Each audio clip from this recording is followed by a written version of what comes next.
South Korea Seoul की। हमारे hero का नाम है संग जिन वू, जो कि एक हंटर है और उसका रैंक ई है। ई जो कि सबसे लोएस्ट रैंक माना जाता है, यानी हमारा हीरो एक बहुत ही कमजोर हंटर है। हमारा हीरो एक बस में से उतरता है और कहता है, मैं सबसे कमजोर हंटर हूँ। हालांकि मैं खुद भी बहुत ज्यादा शर्मिंदा हूँ कि मुझे अपने आप को एक हंटर कहते हुए शर्म आती है, क्योंकि मैं बहुत ज्यादा कमजोर हूँ और मेरे पास कोई रीजनरेशन एबिलिटीज भी नहीं। मैं जितनी बार भी डंजन के अंदर जाता हूँ उतनी बार जख्मी होकर बाहर आता हूँ और कई बार तो मैं मरते मरते बचा हूँ। एक हंटर का काम अपनी जिंदगी को दांव पर लगाना है, लेकिन मैं फिर भी ये काम करता हूँ, इसलिए नहीं क्योंकि मुझे ये काम पसंद है, बल्कि पैसों के लिए करता हूँ। संग जिन वो एक कंस्ट्रक्शन साइट की तरफ आ रहा होता है, जहाँ पर एक पोर्टल ओपन होता है, जिस पोर्टल में से होते हुए वो एक डंजन में जा सकते हैं। संग जिन वो एक हंटर गिल्ड के साथ काम करता है। संग जिन वो कहता है, अपनी हंटिंग से मुझे जितने भी पैसे मिलते हैं उनसे मैं बड़ी मुश्किल के साथ अपनी बीमार माँ के हॉस्पिटल के बिल्स अदा करता हूँ। मेरे जैसे नॉर्मल इंसान के पास, जिसके पास कोई टैलेंट नहीं, उसे कोई और जॉब नहीं मिलती, इसलिए मुझे एक हंटर बनना पड़ा।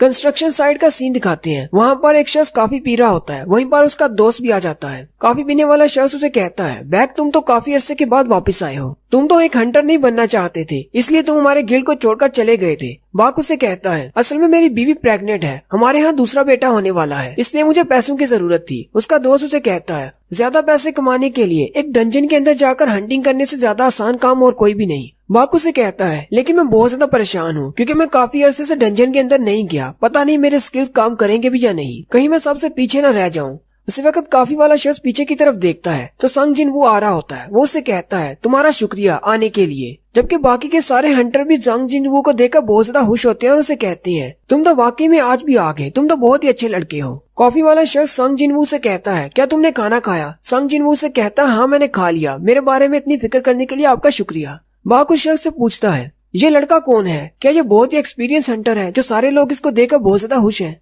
वो शायद हंसना शुरू हो जाता है। बाग से कहता है, तुम्हें नहीं पता, क्योंकि तुम जब छोड़कर गए थे तभी ये लड़का यहाँ पर आया था। इसका निकनेम तुम्हें बताऊं तो तुम भी हंसना शुरू कर दोगे। इसका निकनेम ये है, दुनिया का सबसे कमजोर हंटर, क्योंकि ये यहाँ पर जितने भी हंटर्स हैं उनमें से सबसे ज्यादा कमजोर है। वैसे तो इसका रैंक ई है, लेकिन जितनी बार भी ये डंजन में जाता है ये ई रैंक के मॉन्स्टर से भी मार खाकर वापस आता है। बाकू से कहता है, वो हमारी बातें सुन सकता है, वो बहुत ज्यादा करीब है। जबकि संग जिन वो भी उनकी बातें सुन लेता है और कहता है, मैंने इन लोगों की सारी बातें सुन ली, लेकिन मैं क्या कर सकता हूँ, मैं हूँ ही सबसे ज्यादा कमजोर। संग सीधा कॉफी वाले के पास जाता है और उसे कहता है, क्या मुझे एक कॉफी का कप मिल सकता है? वो उसे कहता है, नहीं, सारी कॉफी खत्म हो गई। संग और भी ज्यादा उदास हो जाता है और कहता है, आज तो मुझे कॉफी भी नहीं मिली, आज का दिन तो बहुत ज्यादा बुरा है। उसी वक्त एक लड़की जिसका नाम जूही होता है वो संग पर चिल्लाना शुरू कर देती है और कहती है, तुम फिर से जख्मी होकर वापस आए हो। संग उसे कहता है, क्या तुम भी हमारे साथ डंजन में जाने वाली हो? जूही उसे कहती है, हाँ मैं भी जाने वाली हूँ, लेकिन मुझे ये बताओ तुम्हारे चेहरे पर ये चोट कैसे लगी? संग उसे कहता है, मुझे नहीं पता, हंटिंग के दौरान शायद मुझे कुछ चोट लग गई। जूही उसे कहती है, अच्छा ऐसा क्या हुआ था हंटिंग के दौरान? फिर वो दोनों बैठ जाते हैं। संग उसे सारी बात बताता है। जूही उसे कहती है, क्या तुम इतने ज्यादा जख्मी थे कि तुम्हें हॉस्पिटल जाना पड़ा? संग उसे कहता है, हाँ, हम लोग ई रैंक के मिशन पर थे और वहाँ पर सारे ई रैंक के मॉन्स्टर थे और मेरी सारी टीम में से मैं ही अकेला था जो बहुत ज्यादा जख्मी हो गया। जूही उसे कहती है, लेकिन ऐसा कैसे हुआ? क्या तुम्हारे पास कोई हीलर नहीं था?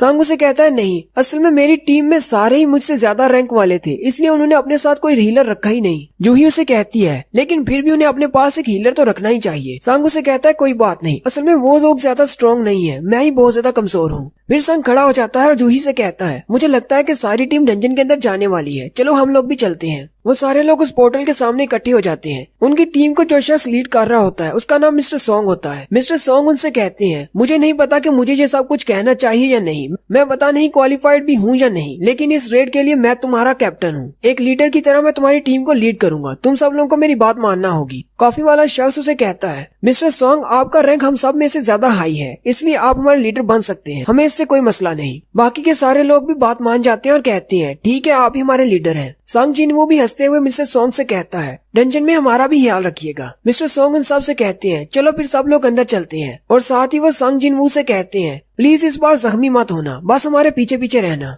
संग जिन वो पोर्टल से अंदर दाखिल होते हुए कहता है, इस बार मुझे अपना बेस्ट देना होगा, क्योंकि मुझे काफी सारे पैसों की जरूरत है। पूरी टीम के अंदर चले जाने के बाद काफी वाले दोनों शख्स बाहर खड़े होते हैं। दूसरा उसे कहता है, तुम किस बारे में सोच रहे हो? पहले वाला उसे कहता है, मैं तो बस संग जिनवू को लेकर थोड़ा सा परेशान हूँ, आज तो मैं उसे काफी भी नहीं दे पाया। दूसरा लड़का उससे पूछता है, वो तो इस ग्रुप का सबसे वीक हंटर है, वैसे इस डंजन का डेंजर लेवल क्या है? दूसरा शख्स उसे कहता है, इस डंजन का रैंक डी है। और साथ ही वो उसे कहता है, मैंने कभी भी संग जिनवू को बिना जख्मी हुए डंजन से बाहर आते हुए नहीं देखा। नेक्स्ट सीन डंजन के अंदर का होता है। जूही जिन्वू के जख्मों को हील कर रही होती है क्योंकि जिन्वू फिर से जख्मी हो जाता है। जूही उसे कहती है, हर बार तुम्हें ऐसे जख्मी होने की क्या जरूरत है? अगर इतना ही मुश्किल है तो तुम ये काम करते क्यों हो? जबकि वहीं पर बाकी के टीम मेंबर बाकी के मॉन्स्टर्स को मार रहे होते हैं। जूही उन सब की तरफ देखती है और कहती है, यहाँ पर सारे मॉन्स्टर्स मर चुके हैं, मुझे लगता है ये रेड खत्म होने वाली है। वो सारे लोग अपने अपने मॉन्स्टर्स को मारने के बाद इकट्ठे हो जाते हैं और अपनी अपनी तारीफ कर रहे होते हैं। जूही जिन्वू से पूछती है, तुम्हारे पास कोई रीजन है? आखिर तुम ये हंटर का काम छोड़ क्यों नहीं देते? जिन्वू हंसते हुए उससे कहता है, मैं सिर्फ मजे के लिए ये काम करता हूँ, अगर मैं ऐसा ना करूँ तो मैं तो बोर होकर मर जाऊंगा। हालांकि अंदर से वो ये सोच रहा होता है, अब मैं जूही को अपनी पर्सनल रीजन तो नहीं बता सकता वरना मैं और भी ज्यादा शर्मिंदा हो जाऊंगा।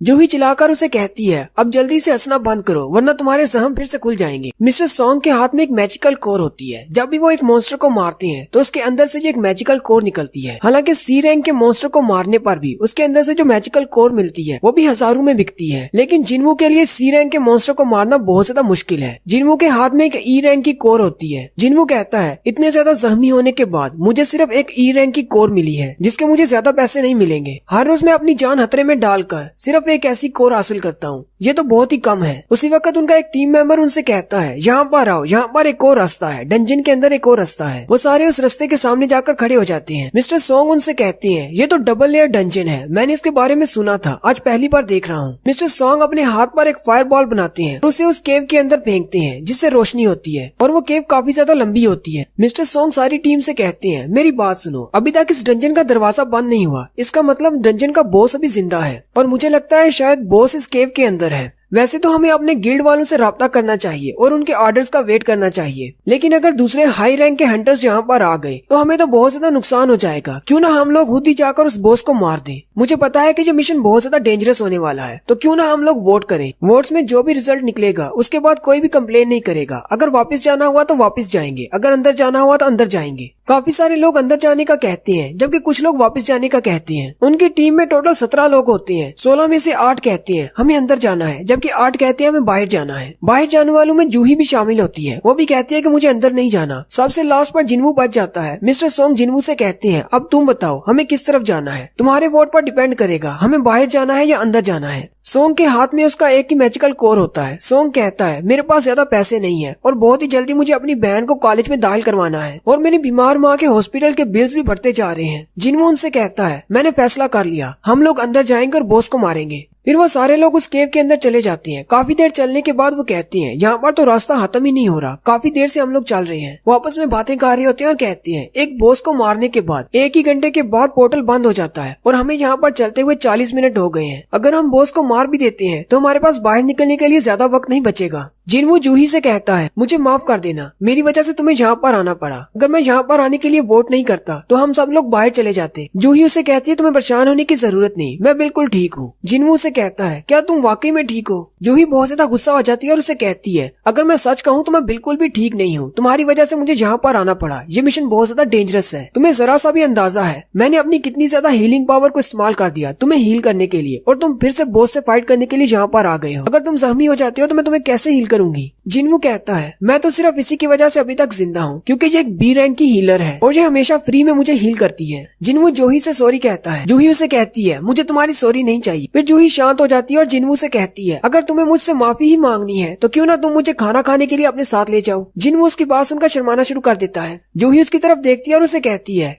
क्या तुम मेरे साथ खाना खाने के लिए नहीं जाओगे? जिन्वू घबरा जाता है और उसे कहता है, नहीं ऐसी बात नहीं है, हम दोनों डंजन से बाहर जाकर जाएंगे। आखिरकार वो सब लोग चलते हुए एंड तक पहुंच जाते हैं। वहाँ पर एक बड़ा सा दरवाजा होता है। मिस्टर सॉन्ग उनसे कहते हैं, मुझे लगता है कि इस दरवाजे के पार बॉस है। वो उस दरवाजे की तरफ देखकर कहते हैं, अगर ये बॉस का रूम है तो ये इतना ज्यादा डेंजरस क्यों नहीं है? यहाँ पर तो बहुत सारे मॉन्स्टर्स होने चाहिए थे। मिस्टर सॉन्ग आगे बढ़ते हैं और दरवाजे को खोलते हुए उनसे कहते हैं, क्या तुम यहाँ पर चल कर आने के बाद खाली हाथ वापस जाना चाहोगे? मिस्टर सॉन्ग उनसे कहते हैं, मुझे लगता है कि हम लोग यहाँ पर आने वाले पहले हंटर है। अगर तुम लोगों को डर लग रहा है तो तुम लोग वापस जा सकते हो। मुझे अगर अकेले जाना पड़ा तो मैं अकेले ही अंदर चला जाऊंगा। सारी टीम वाले बातें करना शुरू कर देते हैं और कहते हैं, मिस्टर सॉन्ग सी रैंक के हंटर हैं और उनके स्किल्स भी बहुत ही अच्छे हैं, हमें उन पर भरोसा करना चाहिए। चलो सब लोग अंदर चलते हैं। मिस्टर सॉन्ग सारे दरवाजे को खोल देते हैं। फिर वो सारे लोग अंदर दाखिल हो जाते हैं। वो लोग जैसे ही अंदर दाखिल होते हैं मिसालें जलना शुरू हो जाती हैं। मिस्टर सॉन्ग उनसे कहते हैं, मैंने कभी पहले ऐसी डंजन नहीं देखी, चलो सारे फैल जाते हैं और आसपास देखते हैं कोई काम की चीज है या नहीं। यहाँ पर देखकर तो नहीं लगता कि काफी अरसे से यहाँ पर कोई आया होगा। वहाँ पर सामने कुर्सी पर एक बड़ा सा स्टैचू होता है, जबकि इर्द गिर्द छोटे स्टैचूज होते हैं। उन स्टैचूज के हाथ में अजीब सी चीजें होती हैं, कईयों के हाथ में वेपन्स होती हैं और कईयों के हाथ में म्यूजिकल इंस्ट्रूमेंट्स। जिनवू उनको देखकर कहता है, यहाँ पर तो बहुत सारे स्टैचूज हैं, ये तो बहुत ज्यादा डरावना लग रहा है। इनको देखकर तो ऐसे लगता है जैसे ये हमें घूर रहे हों। उन सब का ध्यान सेंटर में बैठे हुए बड़े स्टैचू पर पड़ता है। वो कहते हैं ये वाला तो बहुत ही बड़ा है, कहीं ये इन सब का बॉस तो नहीं। मिस्टर सॉन्ग उनसे कहते हैं नहीं, ये बॉस नहीं हो सकता, ये तो सिर्फ एक स्टैचू है। लेकिन बाकी सारे स्टैचूज में से सिर्फ यही एक है जो बहुत बड़ा है। वो सारे एरिया को चेक करने के बाद कहते हैं यहाँ पर तो एक भी मॉन्स्टर नहीं है, ना ही कोई बॉस है, सिर्फ इन स्टैचूज के अलावा कुछ भी नहीं। उसी वक्त मिस्टर सॉन्ग की नजर एक मैजिकल सील पर पड़ती है।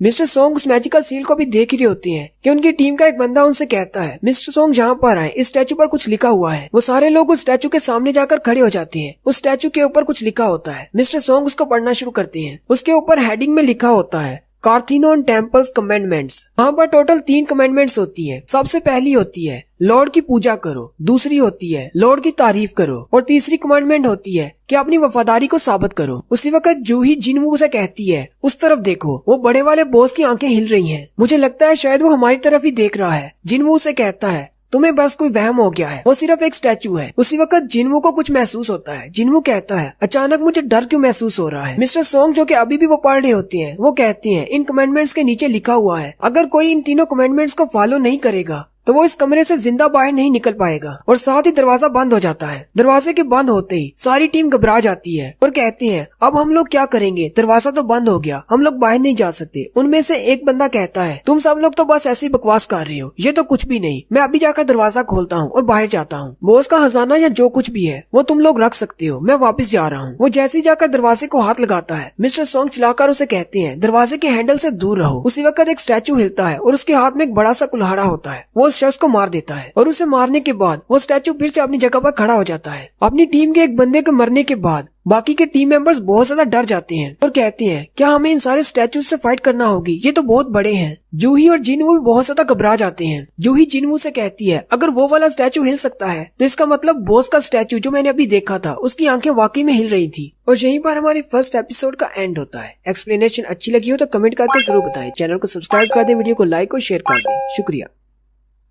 हेलो गाइस, कैसे हैं आप सब लोग। लेवल अप की सेकंड एपिसोड के साथ हाजिर हूँ। अभी तक जिसने मेरे चैनल को सब्सक्राइब नहीं किया, चैनल को सब्सक्राइब कर दे, वीडियो को लाइक और शेयर कर दे। शुक्रिया।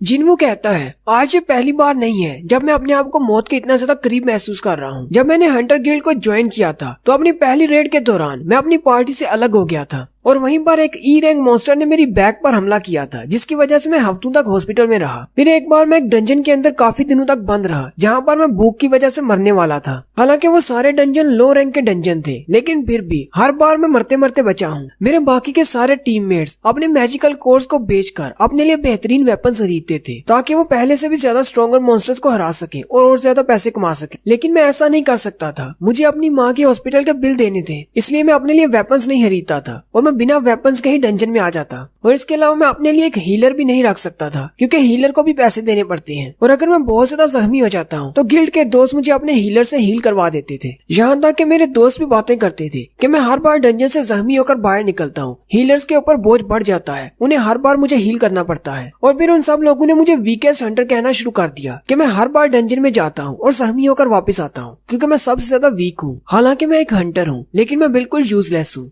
ये सारी बातें करने के बाद हमारी स्टोरी फिर से प्रेजेंट में आ जाती है। जिनवू जैसे ही बॉस के स्टैचू की आंखों की तरफ देखता है तो उसकी आंखें चमक रही होती है। जिनवू जल्दी से चिल्लाकर बाकी टीम वालों से कहता है, जल्दी से नीचे झुक जाओ। उनमें से आधे लोग तो जल्दी से झुक जाते हैं, लेकिन आधे लोग खड़े रहते हैं। बॉस स्टैचू की आंखों से लेजर निकलता है जो कि सामने उनकी तरफ अटैक करता है। जितने भी खड़े होते हैं वो सारे के सारे मर जाते हैं, जबकि मिस्टर सॉन्ग का हाथ भी कट जाता है। भाग किम से कहता है, क्या तुम ठीक हो? किम उसे कहता है, हम बिल्कुल ठीक हो। वो सारे लोग अभी नीचे ही झुके होते हैं। मिस्टर किम कहती हैं, मैं तो बड़ी मुश्किल से बचा हूँ, अगर जिनवू चिल्लाकर नहीं कहता तो हम लोग भी मर चुके होते। जबकि जूही इस सब की वजह से बेहोश हो जाती है। जिनवू उसके पास ही बैठा होता है और उसे जगाने की कोशिश कर रहा होता है। मिस्टर सॉन्ग चिल्लाकर बाकी टीम वालों से कहते हैं, अपनी जगह पर बैठे रहो, कोई भी खड़े होने की कोशिश मत करना, अगर हम लोग खड़े होंगे तो ये हम पर फिर से अटैक करेगा। मिस्टर सॉन्ग जिनवू के पास जाते हैं और उसे कहते हैं, तुम्हें घबराने की जरूरत नहीं, ये सिर्फ बेहोश हुई है। हालांकि ये एक बी रैंक की हीलर है, लेकिन फिर भी ये सिर्फ बेसिक रेट्स पर ही जाती है। लेकिन ये वाली रेट कोई बेसिक नहीं लग रही। जितने लोग तुम्हारी बात सुनकर झुक गए थे वो सारे लोग बच गए, जबकि बाकी के सारे मारे गए। जिनवू से कहता है, क्या वाकई में ऐसी बात है?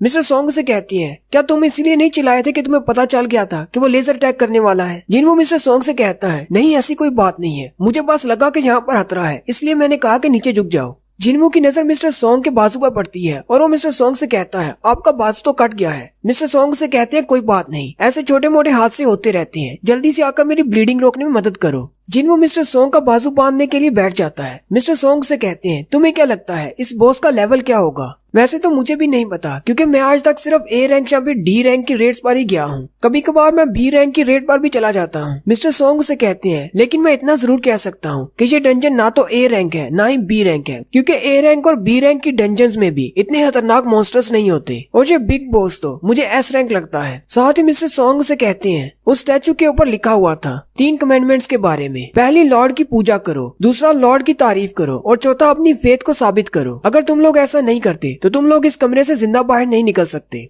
जिनवू मिस्टर सॉन्ग से कहता है, तो इसका मतलब ये जो कुर्सी पर बैठा है यही इन सब का लॉर्ड है और हम इन सब को नहीं हरा सकते। और यहीं पर फिर से एक बैकग्राउंड स्टोरी बताई जाती है कि आज से 10 साल पहले इस तरह के पोर्टल्स ओपन होना शुरू हुए थे। इससे बहुत ही अजीब सी बातें होना शुरू हो गई। हमारे इंसानों में बहुत सारे ऐसे इंसान थे जो कि हंटर्स बन गए और उनके अंदर बहुत सारी सुपर एबिलिटीज आ गई। मैं भी एक हंटर बन गया, लेकिन मेरे अंदर कोई भी ऐसी सुपर एबिलिटी नहीं आई, इसलिए मेरा रैंक सिर्फ ई ही रहा। हालांकि मैं नॉर्मल इंसानों से बहुत ज्यादा पावरफुल हूँ, लेकिन दूसरे हंटर्स के मुकाबले में मेरी पावर बहुत ज्यादा कम है। कोई भी नॉर्मल इंसान इन पोर्टल्स को पार करके अंदर नहीं आ सकता। सिर्फ हम हीरोज ही हैं जो कि इन डंजन्स को पार करके अंदर आते हैं और इन मॉन्स्टर्स को मारते हैं। लेकिन कई बार ऐसा होता है कि इन डंजन में कुछ ऐसे मॉन्स्टर्स निकल आते हैं जो कि हमारी सोच से भी ज्यादा डरावने होते हैं। जिनवू मिस्टर सॉन्ग से कहता है, क्या आप ठीक है? आपकी ब्लीडिंग तो रुक ही नहीं रही। मिस्टर सॉन्ग से कहते हैं, इसके अलावा हम लोग और कर भी क्या सकते हैं? यहाँ पर आते वक्त मैंने अपने साथ 3 हीलर लिए थे, उनमें से एक हीलर तो लेजर बीम की वजह से मार गया, उसकी तो बॉडी भी नहीं मिल रही, जबकि दूसरा हीलर बहुत ज्यादा डर गया है, और तीसरा हीलर वो लड़की है जो कि पहले से बेहोश हो चुकी है। मुझे नहीं लगता कि थोड़े वक्त के लिए मुझे कोई हीलर मिलने वाला है। मिस्टर सॉन्ग जिनवू से कहते हैं, मुझे लगता है कि हमें यहीं पर झुके रहना चाहिए जब तक कि सिचुएशन थोड़ी ठीक नहीं हो जाती। जैसे ही हमें मौका मिलेगा हम लोग यहाँ से भाग जाएंगे। सारे टीम वाले बैठे रो रहे होते हैं और कहते हैं, हमारे साथ ऐसा क्यों हो रहा है? ये तो सिर्फ एक डी रैंक की डंजन थी, यहाँ पर इतना पावरफुल बॉस कैसे हो सकता है? जिनवू भी सोच रहा होता है, अगर हम यहीं पर खड़े रहे तो क्या हम बच पाएंगे? लेकिन अगर हम यहाँ से भाग जाते हैं तो दरवाजे पर वो गार्ड है, वो भी हमें मार डालेगा। मुझे नहीं लगता कि ये स्टैचू हमें यहाँ से निकलने देंगे। उसी वक्त उनकी टीम का एक और मेंबर उठकर खड़ा हो जाता है और कहता है, मैं यहाँ पर ऐसे नहीं मर सकता, मुझे यहाँ से वापस जाना है। मैंने इतनी मुश्किल से एक बड़े गिल्ड को ज्वाइन किया था, अब मैं यहाँ पर मर नहीं सकता। उस हंटर की स्पेशल पावर स्पीड है, वो अपनी मसल्स पर जोर डालकर बड़ी स्पीड से आगे बढ़ सकता है। मिस्टर सॉन्ग चिल्लाकर उसे कहते हैं, तुम क्या करने की कोशिश कर रही हो? मैंने तुमसे कहा कि हिलना मत। वो हंटर मिस्टर सॉन्ग से कहता है, मुझे इस बात की जरा भी परवाह नहीं, मुझे पता है कि मेरी स्पीड बहुत ज्यादा है, मैं इस स्टैचू के पकड़ने से पहले यहाँ से निकल जाऊंगा। वो अपना स्टैंस लेकर एक जोरदार जंप लगाता है और स्पीड के साथ दरवाजे की तरफ जाता है। जैसे ही वो दरवाजे के थोड़ा सा करीब हो जाता है, उसी वक्त वो बड़ा स्टैचू उसके ऊपर लेजर अटैक करता है और उसके पाँव के अलावा और कुछ भी नहीं बचता।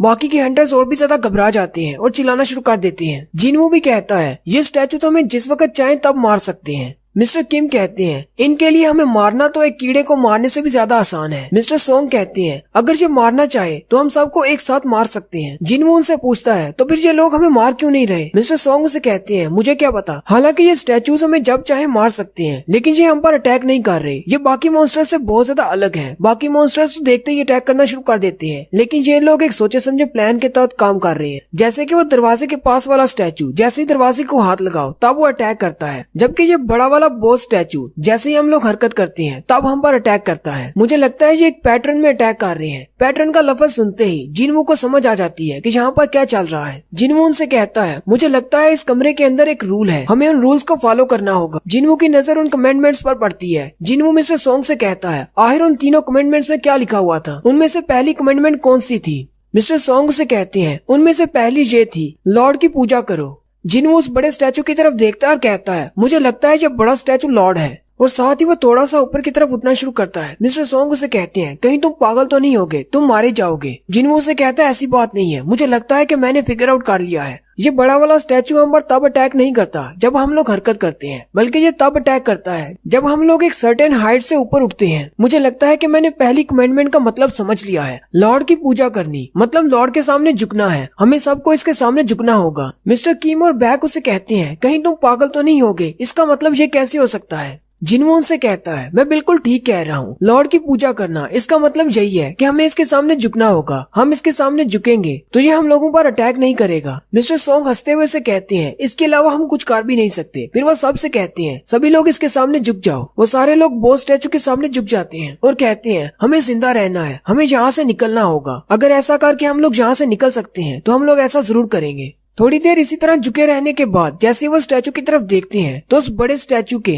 चेहरे के एक्सप्रेशंस बदल जाते हैं। वो हंसना शुरू कर देता है। बैक कहता है, इसके चेहरे के एक्सप्रेशंस के साथ क्या हुआ? क्या ये हमें इस तरह देखकर खुश हो रहा है? जिनवू फिर से सोचना शुरू कर देता है और कहता है, पहले इसने कितने लोगों पर अटैक किया, कितनों को इसने मार दिया, हम में से कितने जिंदा हैं, हमें कितनी देर तक इस तरह इसके सामने झुक कर रहना होगा। बैक कहता है, मुझे लगता है कि इसने अटैक करना बंद कर दिया है। मुझे लगता है कि हम लोग खड़े हो सकते हैं। क्या वाकई में हमारा इसके सामने झुकना काम आ गया? साथ ही बैक बिल्कुल खड़ा हो जाता है और उनसे कहता है, इसने अटैक करना बंद कर दिया है, देखो तुम लोग भी खड़े हो सकते हो। फिर आहिस्ता आहिस्ता सारे हंटर खड़े हो जाते हैं और कहते हैं, ये तो वाकई में इसने अटैक करना बंद कर दिया, इसका मतलब हम लोग यहाँ से निकल सकते हैं। जिनवू उनसे कहता है, नहीं, हम लोग अभी तक सेफ नहीं है। उसी वक्त वो बड़ा सा स्टैचू अपनी कुर्सी से उठकर खड़ा हो जाता है। सारे हंटर्स फिर से घबरा जाते हैं और कहते हैं, कहीं ये हमसे फाइट तो नहीं करने वाला। मिस्टर सोंग चिल्लाकर जिनवू से कहते हैं, अब जल्दी से बताओ हमें क्या करना है, क्या तुम्हारे पास और भी कोई प्लान है? जिनवू मिस्टर सोंग से कहता है, मुझे नहीं पता कि अब क्या करना है, मुझे नहीं पता कि यहाँ पर क्या हो रहा है। उसी वक्त वो बड़ा स्टैचू अपना पैर उठाता है और उन हंटर्स पर मारने की कोशिश करता है। वो सारे हंटर्स उसके पाँव से नीचे से दूर हो जाते हैं। जिनवू चिल्लाकर उनसे कहता है, मैंने पहले ही कहा था, इस डंजन रूम के अपने रूल्स हैं, हमें कमेंडमेंट्स को फॉलो करना होगा। पहला रूल था कि इसकी पूजा करो, वो हमने कर दी, अब इसकी प्रेज करनी है, यानी हमें इसकी तारीफ करना होगी। वो सारे हंटर्स हैरान परेशान हो जाते हैं और कहते हैं, हम लोग इसकी प्रेज कैसे करेंगे, हमने तो कभी प्रेयर की ही नहीं। उनमें से एक हंटर कहता है, मैं ऐसा कर सकता हूँ। पहले मैं एक चर्च का मेंबर हुआ करता था, वहाँ पर मैं स्पीच देता था और वहाँ पर हम गॉड की प्रेज के लिए गाना भी गाते थे।